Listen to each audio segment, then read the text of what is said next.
ಉತ್ಸವ ಸಮಿತಿಗೆ ಬೆಂಗಳೂರಲ್ಲಿ ನಡೆದಿರುವ ಸಮಾರೋಪ ಸಮಾರಂಭಕ್ಕೆ ನಾವೆಲ್ಲ ಹೋಗಿದ್ದೇವೆ. ಸಮಾರೋಪ ಸಮಾರಂಭಕ್ಕೆ ಅದು ಭಾಳ ಚೆನ್ನಾಗಿತ್ತು. ಭಾಳಷ್ಟು ಜನ ಟಿಕೆಟ್ ತುಂಬಿದ್ರು.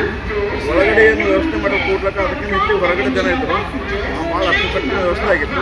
ಅದನ್ನು ಮಾನ್ಯ ಮುಖ್ಯಮಂತ್ರಿಗಳು ಅದರಲ್ಲಿ ಭಾಗವಹಿಸಿದರು. ಮತ್ತು ನಮ್ಮ ಸಚಿವರಾದ ಲಕ್ಷ್ಮೀ ಹೆಬ್ಬಾಳ್ಕರ್, ಎಂ ಬಿ ಪಾಟೀಲ್ ಮತ್ತು ಕೆಲವು ಜನ ಎಲ್ಲ ಭಾಗವಹಿಸಿದರು.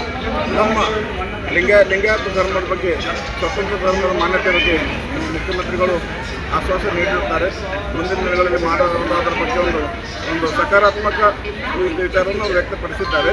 ಅದೇ ರೀತಿ ಬೆಂಗಳೂರಿನ ನಮ್ಮ ಮೆಟ್ರೋ ಟ್ರೈನ್ಗೆ ಬಸವಣ್ಣನ ಹೆಸರು ಹಿಡಿದುಕೊಂಡು ನಾವು ಪ್ರಸ್ತಾವನೆ ಕಳಿಸ್ತೀವಿ ಅಂತ ಹೇಳಿದ್ದಾರೆ. ಅದು ಕೇಂದ್ರ ಸರ್ಕಾರದಿಂದ ಆಗಬೇಕು. ಮುಖ್ಯಮಂತ್ರಿಗಳು ಭಾಳಷ್ಟು ಆಶ್ವಾಸನೆ ನೀಡಿದ್ದಾರೆ. ಈ ಒಂದು ಸಮಾರೋಪ ಸಮಾರಂಭ ಭಾಳಷ್ಟು ಯಶಸ್ವಿಯಾಗಿ ನಡೆಯಿತು. ನಿರೀಕ್ಷೆಗಿಂತ ಹೆಚ್ಚಿನ ಯಶಸ್ವಿ ಪಡೆಯುತ್ತೆ ಎಂದು ಹೇಳಲು ನಾನು ಬಯಸುತ್ತೇನೆ. ಉತ್ತರ ಕರ್ನಾಟಕ ನ್ಯೂಸ್, ಇದು ಕನ್ನಡದ ಉಸಿರು.